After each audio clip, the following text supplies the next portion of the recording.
joining us on Quantum Healing Today, a healing podcast. Today we have Gloria Hawker here with us, and she's going to be talking about her books that she wrote today and a little bit about her story and her experience and where you can also get her material.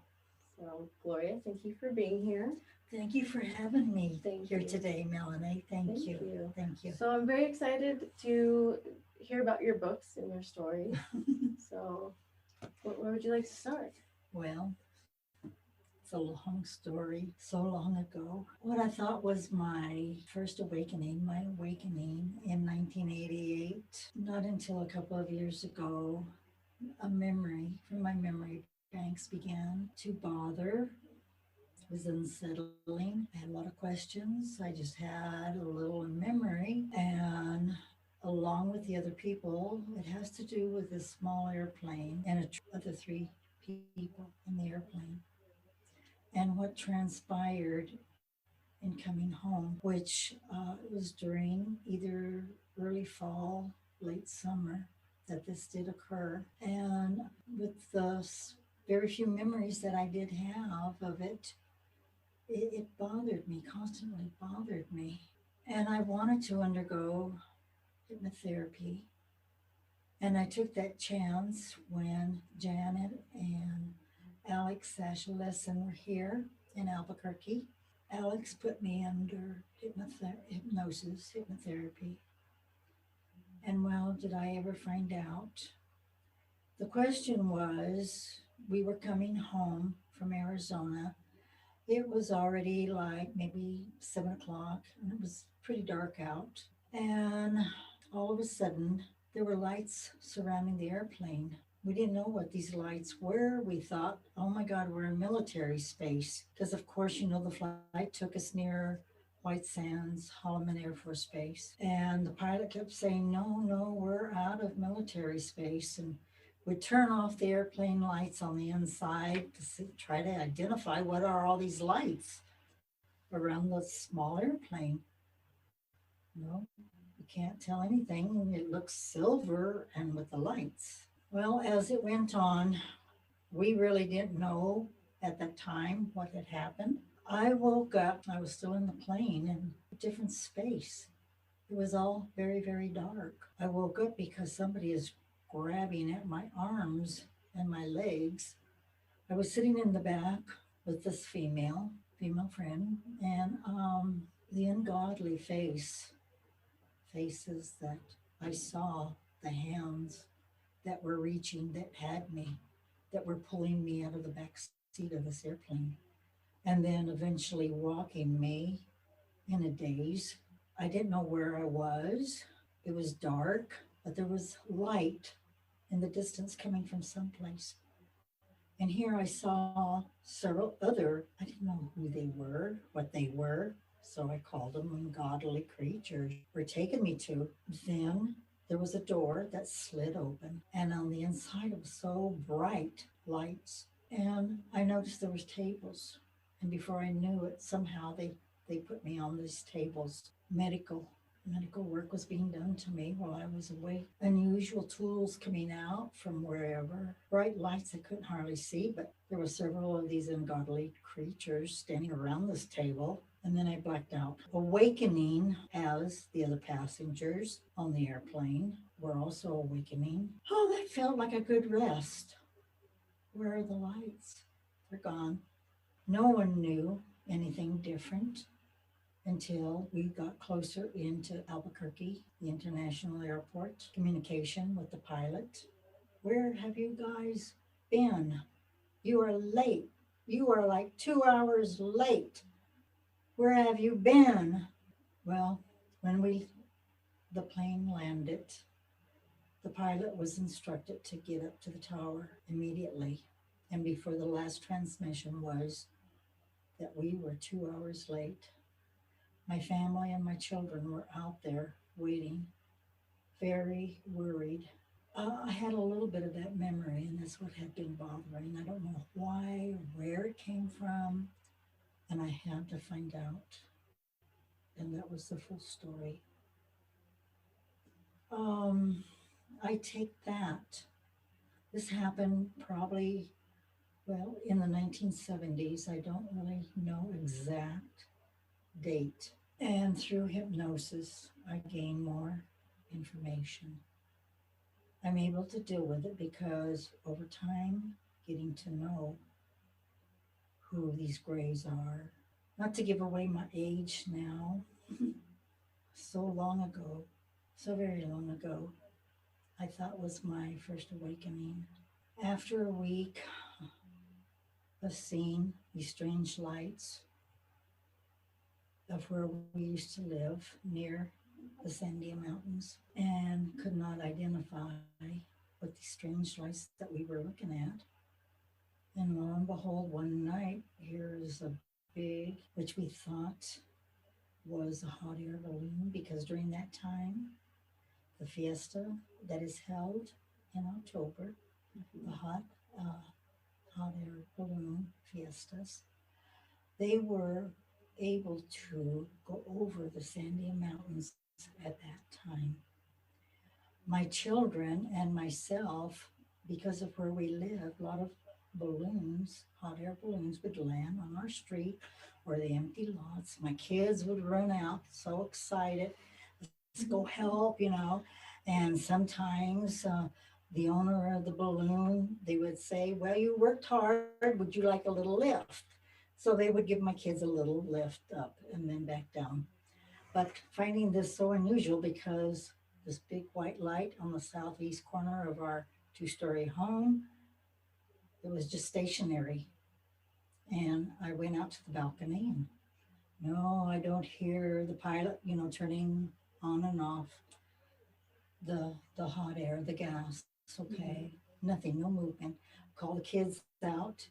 Well, at the time, living at home was Brian and Melissa, who were still 12 and 14 at the time. So we're out there looking at it. It was very close to the southeast corner of our house and not that far up. What is it? It's not a balloon and it's just stationary. Then I kind of thought, well, maybe it's probably Sandia Kirtland Air Force bases, doing lab work, doing experiments. Who knows? So anyway, my son, he started making fun of, ETs and what have you.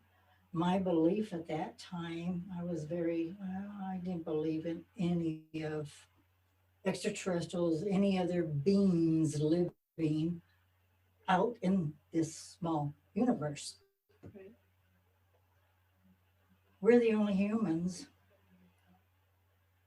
life living on this world known to us as Earth. Mhm. But nobody else. No, I knew of Saturn, Mars, the planets that are around us. But no, Mhm. little did I know, my kids and my family knew more than I ever did. They believed in more than I ever did. On a certain night, probably a night later, after I had a strange accident on my way to work. I used to work at UNMH, and where they had us parking, where they had me park, was about maybe 3, 4 blocks away from the hospital. And I had 2 flights of stairs I had to go down. And it was like as if someone, I had made it down the first flight of stairs, got to the landing of that, started taking the next step down the stairs, and it just felt like someone gave me a hard push, and down I went, hit a concrete wall. I had witnesses, a man and a lady. They came to my aid. Well, the outcome of that, make my story shorter. I was laid up in bed. Both legs were, the kids were calling me elephant legs because of all what I pulled, what I broke, etc.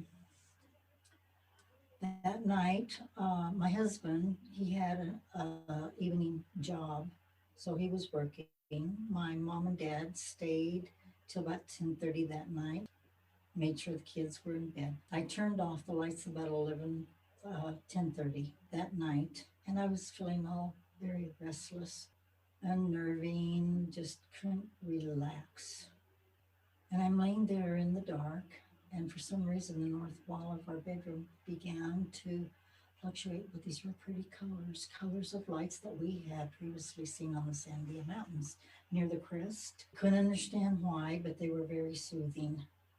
So I'm thinking, well, it's nice, But what came through the wall were five of these ungodly creatures. Two of them had little black satchels. And what they did to me that evening, I didn't know why. I was trying to get away from them.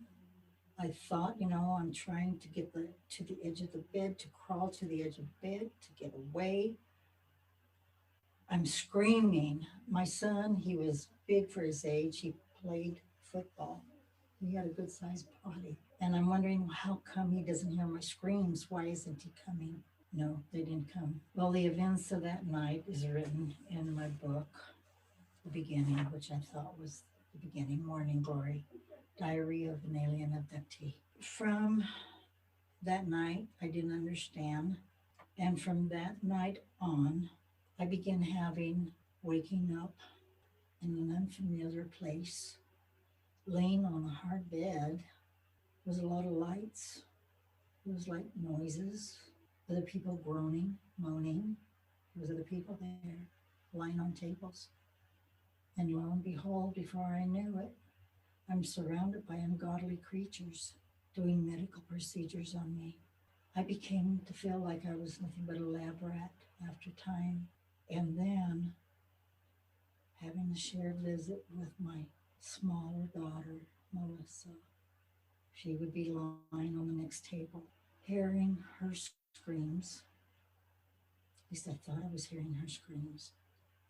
Not knowing at the time they paralyze you. They also take away your voice where nobody can hear you.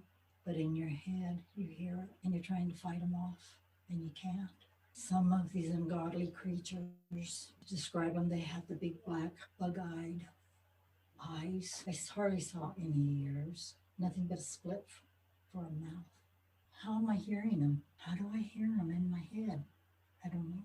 I am one in very few that had been taken 3 or 4 times a week for many, many years. It was very hard. I thought I was insane. Let me go back to the night, the next day of that accident. My sister had called me, and I guess I was quite nervous or something on the phone that she recognized. She picked up. Something wasn't right. Kept asking me, Gloria, what happened? What's the matter? Are you in pain? What's the matter? I couldn't tell her because I thought was hallucinating that night because of some of the medicine they gave me. And she says, I'm bringing you something.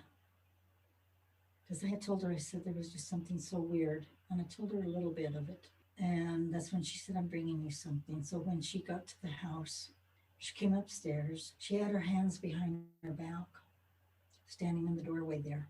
And she said, I'm looking at you because I just got to see if you're okay. Then she walks to the bed and she pulls out this book. The name of it was Communion by Whitley Strieber. Even my sister knew more than I did. I read his book probably twice, and between she and my younger daughter, Melissa, would go to the library, come back home with gobs of books because of everything that was starting to happen. I had these pretty orbs going around the ceiling of my bedroom to calm me. What's that? Over the years, getting back to where I left off, I have met other families on board ship, other people. In fact, I had met a single woman that they had taken, and her name was Priscilla. And she chose, I guess, to stay with them. Eventually, she did come home and she did stay, but she died. Her obituary was in. She told me enough about herself and she said, I need you to give this to my mother. And it was a little brooch. And she said, she gave it to me in secrecy. And she said, don't let them know that you have it. So I held it in my hand. When I got home, I hid it. And the next morning, well, the next night, these ungodly creatures came and they searched my whole bedroom. I was awake. They were digging into everything, and I know they were trying to find that brooch. But I hid it so well, I don't know why they didn't find it, but they should have. Anyway, I kept that brooch of hers. This is when I started seeing more and more human beings who seemingly had authority working with these ungodly creatures. I didn't know who they were yet. I didn't know what else to call them until I had read in Ruth Montgomery's book. There was, she wrote about this man who lived in Albuquerque. I found his name in the phone book and I wrote him a letter. And this was early December. At the end of December, I received a postcard from his wife, and he had passed away. And she said, I think I might have enough information to help you and your daughter. Her name was Linda. So we did meet, and she was very helpful. And I had explained to her as well, ungodly creatures. I had to draw pictures and everything for her, and she said, you know what they are. Yeah. They're extraterrestrials and where they come from. And they are called grays. So start learning that name because I think they're in your life and they're going to be there. Mm-hmm. And of course, I didn't want them there. This became my secret. And the only people that knew were a very good friend of mine and my sister and my brother who got involved. And of course, my immediate family, my children, and my husband, because I didn't want anybody. I was insane. This is not happening. I'm really insane. As time went on, then, she had heard that Mr. Michael Lindemann was going to be at the Indian Culture Center, there on 12th Street. Mm-hmm. And she said, we've got to go. So we got there a little bit too late. Oh, the line just went all the way around the building. And we were told that there was no more room. So we went in and bought some of his CDs, went home, and was more information given to me. Did I believe yet? No. Through that, she worked with us for I don't know how many months with different abductions happening.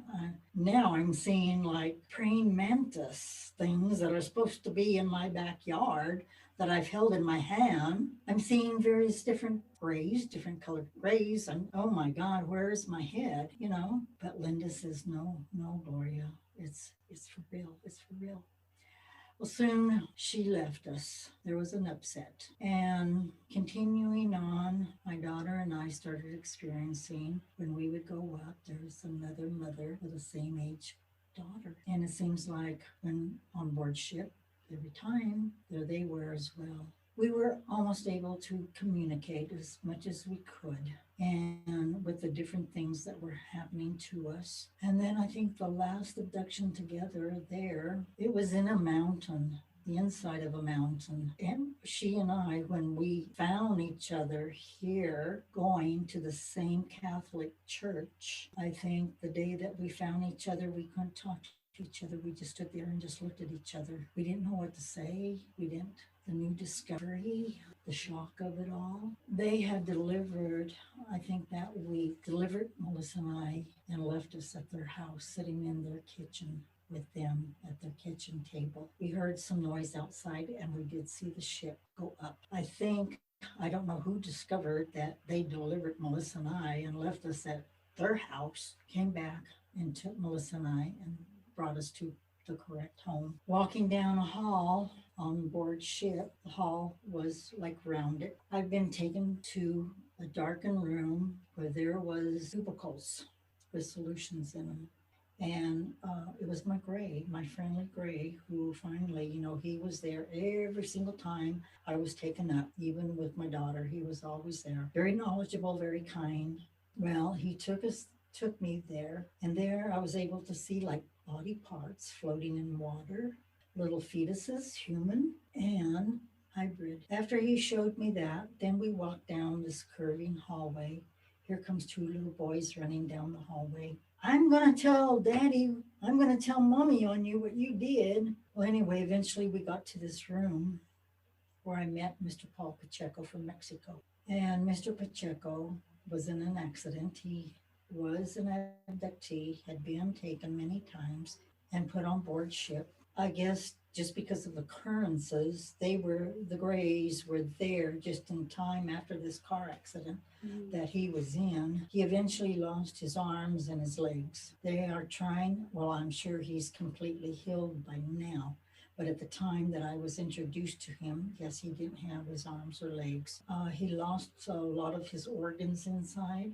What they did, they made slits in his body, and the skin, his body tissue was being held up by little slats so that they could easily get into whatever's creating the problem. They wanted him to live. So that's how they were working on his organs. He told me a little bit about himself. He said, when I get back to Earth, would I try to contact his wife? And he said, I am from Mexico. And if I'm ever in Mexico too, to please try to find his wife and tell her that he is alive and that they are trying to heal him. Over time, hopefully, that he did survive, that Mr. Paul Pacheco did survive, and that with Rosa and his family.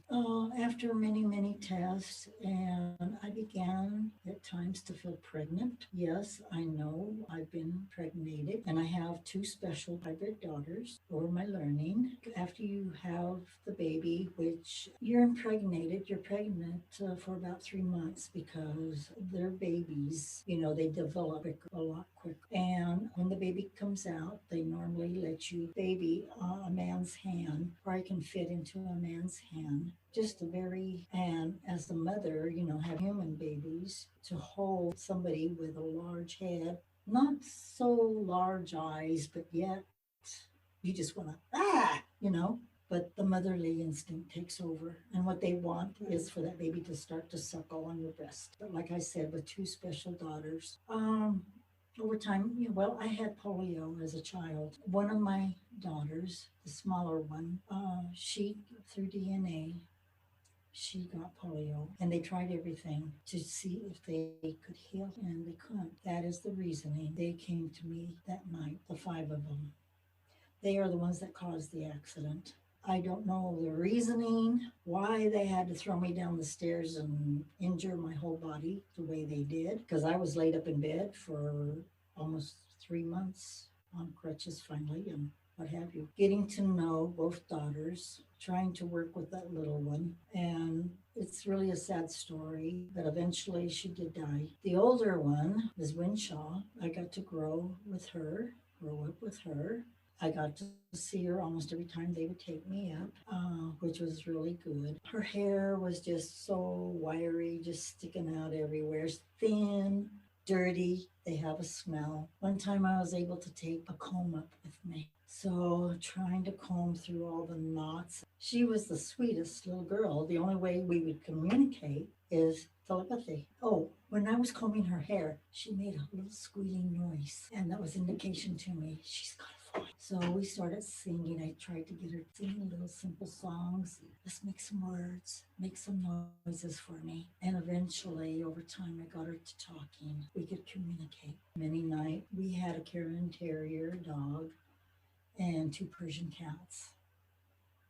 The wee hours of the morning, 2 o'clock in the morning, I would hear Queenie downstairs playing, and she was happy with her happy barks. And where are my cats? Where are the cats? Little did I know until Winshaw told me, I was at your home last night, and she would describe everything, and I sure liked the dat, and I really liked the cogs, cat and the dog. Over time, we grew close. And then intermittently, well, not intermittently, at times I was still feeling very, very uncomfortable. Michael Linderman came back to the university to give a workshop. So my husband and I went. He took me. Mr. Linderman, with his personality, he likes before he gets up on stage, he'll walk through the audience and talking to people. A couple times, he just walked right past me. And I kept telling my husband, Fred, please call him over, please call him over. And Fred said, no, Gloria, you've got to do this yourself. Well, it was about time for Mr. Linderman to start his workshop, his conference. And he passed right in front of me. We were in the second row there. I described this in my book as the shaking boots. I was shaking all over because my secret is going to be told and he's not going to believe me. And he passed me by and I said, Mr. Linderman, really loud. And I sat there like, I didn't do that.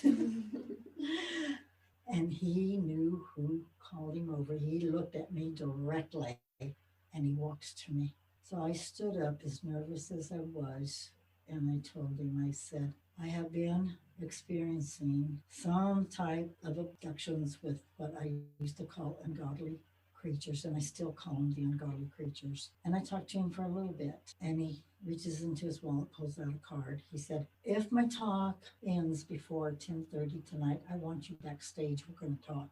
But if it goes on past 11, he says, you've got my card. I expect you to call me Monday morning at 9 o'clock. That was the most horrible weekend I had. But come Monday morning, I was so afraid because he's going to tell me I am insane. No, the compassion, the love, the understanding. And he says, do you know Mr. Bud Hopkins? I said, who? And I said, no. He said, here, you're going to talk with Debbie on the phone while I go contact on the other phone Mr. Hopkins. Came back within, I think, 10 minutes and said, Mr. Hopkins, waiting for your phone call. Here's his phone number. This was the very beginning of a relationship because Mr. Hopkins, he was one of the top investigators, researchers, hypnotherapy, which developed over time into a friendship. And yes, he did have me go to New York. I stayed with his assistant, who was also very helpful, and going almost every day under hypnotherapy on different experiences, memories. But not only that, he took the time to explain, to talk to me. Not only then, but calls at home, any problems, any abductions he wanted to know. And then he released me to his assistant. Yeah, she was there constantly for me and my family. Along came, while I was there in New York, he had a group of abductees. And one night in his home, he had everyone there for me to meet, to hear their stories, to get to meet them, to make me believe I am not alone and I'm not insane. A lot of these abductees stayed in touch with me, which developed into friendships, long lasting, helpful, guiding friendships, as well with Mr. Hopkins. When Mr. Hopkins, when he and his wife would come to Albuquerque en route to Roswell, he asked, can Carol and I come and stay with you and Fred and the family? And yeah, Fred welcomed him into our home at the time, where we spent many hours talking. He was a great teacher, teaching me a lot. And at that time, when one abduction, I was taken into what I call the department store fitting rooms. I don't know why I was taken into this room, but it had the cubicles, and the gray left me off there, closed the door, and then I heard movement. The person came in and he started talking with the gray, and I said, my God, he's a man. And I look up and what in the world, giant, okay? So one of the female grays came and got me. I don't know where she was taking me to. And I stopped in front of the cubicle. And this giant sized man, who's about 7 feet tall, looking down at me, hi, Gloria, a lot of shock, a lot of, and he started telling me a lot. And he said, they're not going to hurt you this time. They're going to be good to you this time. Oh, yeah, how do you know?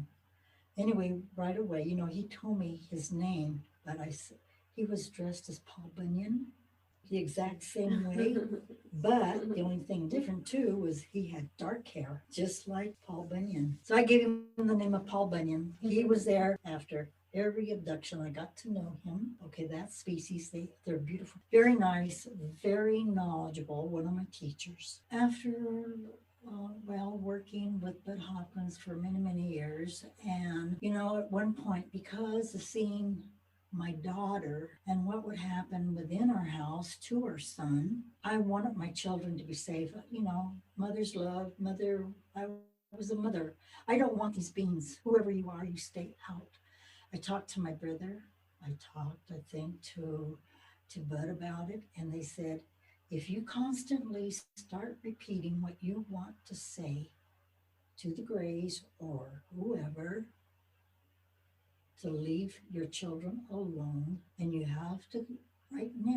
repeat, get it up into your head. What happened? And you can tell them. Well, one night it happened. What I had wanted to know was, we have at least my family, people I know, friends I know, many, many people believe in God. And because we abide by our Lord's so called rules, that was part of my speech to the doctor that I wanted to say to this infamous doctor who had no respect for human life. And I didn't think I could, but here Raytheon and I are walking down the Scurvy Hall, and who comes in? Infamous doctor with another gray. Raytheon tells him telepathically, Gloria has something that she really wants to tell you. Raytheon had already read my mind and knew. The outcome was I was able to tell and talk. And I said, you all evidently don't have what we have in our lives, a creation of our Lord, our God, that you don't have. And we live by his rules too, because we want to be a better person,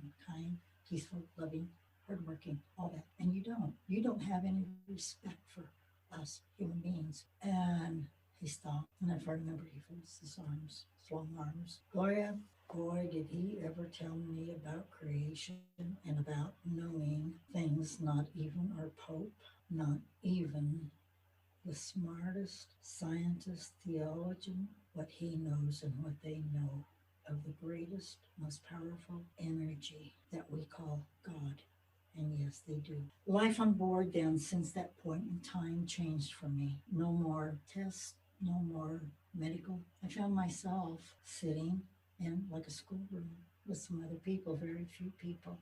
That schoolroom extended down here to earth, sitting in a cinder block, very highly guarded, with machine guns, with two teachers who had the white lab coats on but brown military uniforms, teaching us biowarfare, this new substance, K-Lite, and then we'd be taken again aboard ship, learning about the microscopes.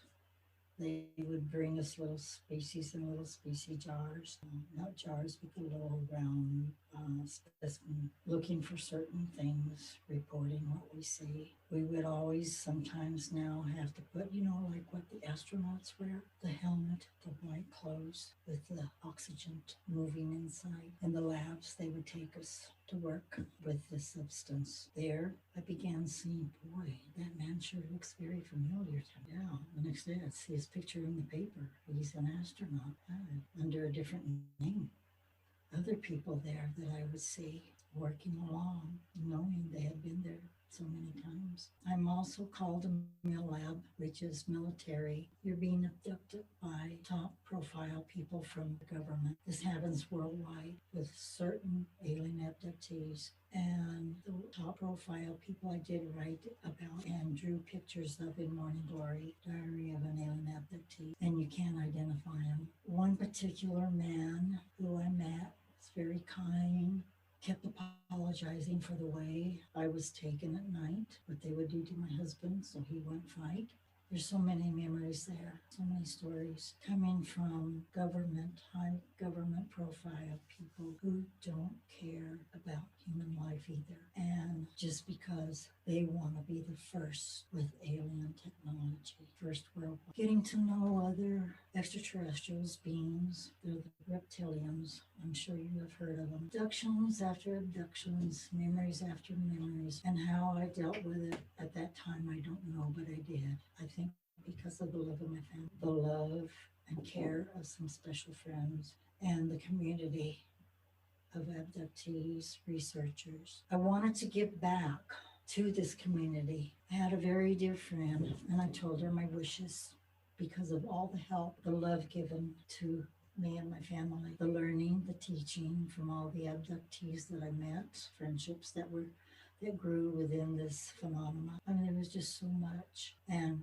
giving back. She said, well, why don't you become a hypnotherapist? And I know I talked it over with Bud, but I'd be the type of person to do this. They all agreed. My friend Catherine, yes, she found the school for us. And her and I, yeah, we went through classes, a year worth of classes. When I received my state certificate that week, I started working with alien and lab abductees. After Morning Glory got it published, saw the reaction it was having, I was then talked about, Gloria, you need another book. You need to write out another book. Any place I started book signings and what have you.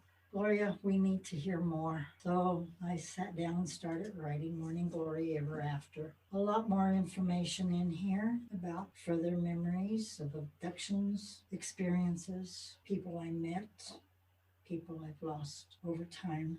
It was published 2015. Thousands of people have. My books, I feel, have helped because of the responses that I get back. And through all the conferences that I've been asked to go to speak, the radio programs that I have been on, so many people sending for me. A horrible threat comes from our government, though. You talk, you're going to pay. I saw this happen to a very dear friend, Kate Wilson, who was assigned, she did work with Bud Hopkins, and I believe John Mack. I got to work along with John Mack. Also, I got to know John Mack quite a bit through the peer group. And yeah, he was always made available whenever I had a question on an abductee that I felt I could not give her the correct advice or understanding. I mean, there was always there understanding and to know that you're not alone. Well, at one point, between Virgil Staff and Mr. Virgil Staff and Kate Wilson, they would compare a lot of the alien Mill Lab abductees with people who experienced almost the same type experiences. They'd get you together. I know you know the Sandia Mountains and what I'm going to Pontees and Sue Walker, and how I ended up within this group, taken one night, being in this dark cavern, not knowing how I got there, but I do remember they do have a large area where small craft land. I remember walking away from this area and meeting Yart, who is also a gray. They look like grays, but they're called Pontees. They're very friendly, very knowledgeable. Some are funny, some are very serious. With Yart, yeah, he told me that he was a hybrid son, my hybrid son, but he was showing me some work that he does in the Sandia Mountains, and that is providing fuel, making fuel. And he had two long tables and of rocks. They were real pretty rocks, red and almost like a light colored orange rocks. The whole table is full of it. Well, they go through a process to get the gas out of these rocks. It's just a certain rock. And yes, it is found on the outside of the Sandias or wherever, all the way down to southern New Mexico, near, Texas, El Paso. And these ships, they constantly bring in these rocks and with other things. But he really didn't show me the process, what they do with the rocks to obtain fuel for the other little ships or even the large ships that will happen to come carrying, other entities. Most of the species, especially all the cultures of the grays species, there's many cultures. They have different color skin, white like ours, or they're gray. Some are 4 feet tall, 5 feet tall, 6 feet tall, different sizes, as well as the other entities. Throughout my guiding other abductees, I've learned of other extraterrestrials that I had never met or been with. It's very far well expanse.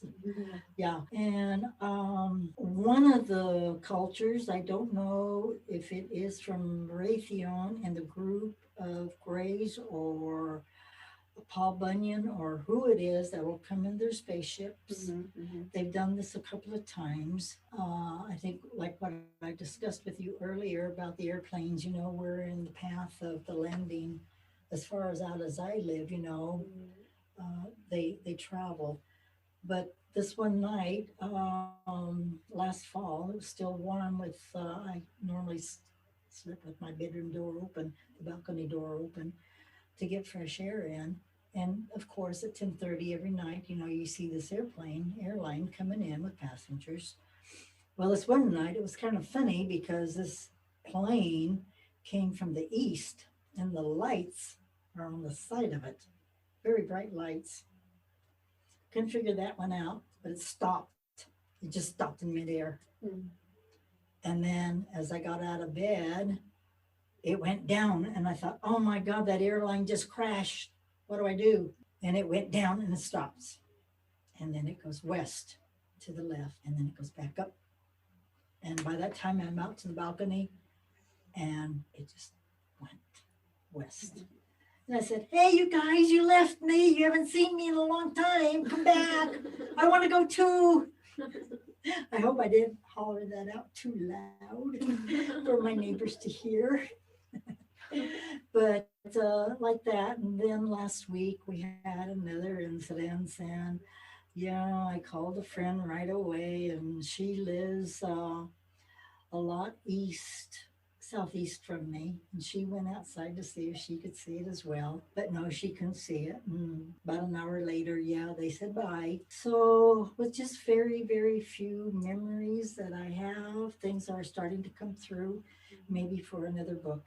Yeah, So that would be exciting. yeah, Yeah. and I think what I did hopefully is put enough information of mine and my family's life, what we went through. And the worst thing was losing my husband. And Where can anybody buy Morning Glory Ever I'm After? on, Amazon. I believe Barnes and Noble is still handling it.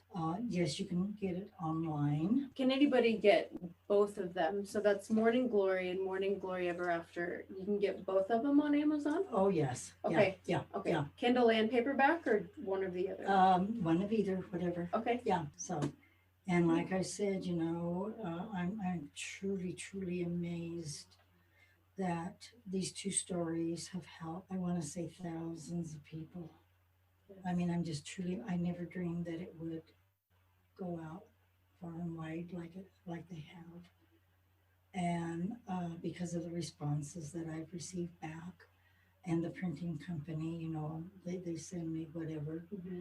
And yeah, they've been so good. So what other language is this book in? Oh, okay. A couple of years ago, probably about 5 years ago, the way time has passed, my printing company, Lightning Source, contacted me and asked me, would I allow my book to be converted into Japanese? Sweden, in England, right now is really getting a lot sold in Australia. But like I said, if it helps at least one person, which it has helped many, that's why I've gone forth with what I have with the books, and the books developed into conferences, radio programs, computer programs, filming. I was in a movie. Let's talk about, is it out for release? Can anybody watch it somewhere?